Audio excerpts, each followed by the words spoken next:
Recorded Books presents an unabridged recording of Skeleton Letters by Laura Childs, narrated by Danielle Ferland.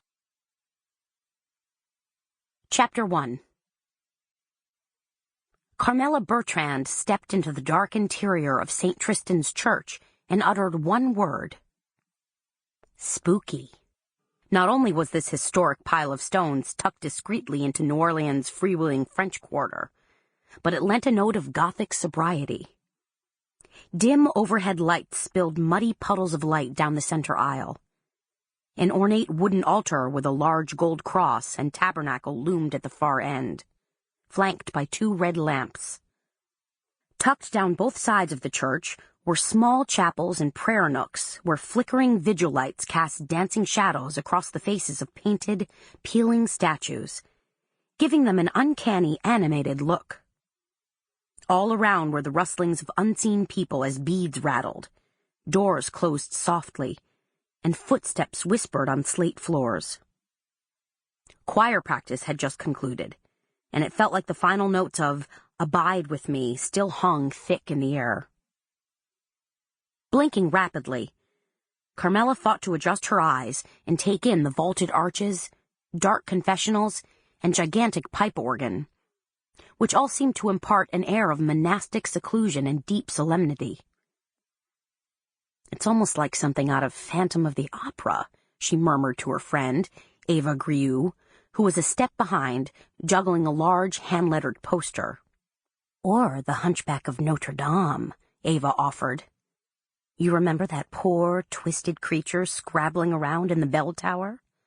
"I remember," said Carmela, and wished she hadn't. St. Tristan's had a bell tower, too. A tall, spindly structure with ancient bronze bells that clanged out their soliloquy above the French Quarter 3 times a day. "Still," said Ava, gazing about the church with an almost beatific expression on her face, "I love it here. It's particularly meaningful, now that I'm volunteering with the Angel Auxiliary." Carmela, a youthful blonde of not quite 30, directed a skeptical sideways glance at her best friend, whose va-va-voom figure was sheathed in tight black leather slacks and a plunging yellow t-shirt with sequined court jester motif on the front. She herself was dressed in Republican beige and had worn sensible low-heeled shoes, quite appropriate considering her churchy errand today. But Carmela, who fancied herself conservative and worried that she was plain in a city where moonlight and magnolias were the norm, was really quite lovely in her own right.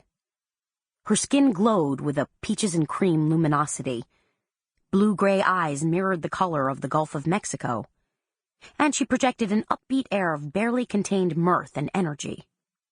And, upon certain occasions, generally a fanciful Mardi Gras ball, Carmela wasn't afraid to fling caution to the wind and jack her 5-foot 6-inch frame onto tottering 4-inch stilettos to hang out with the tall gals.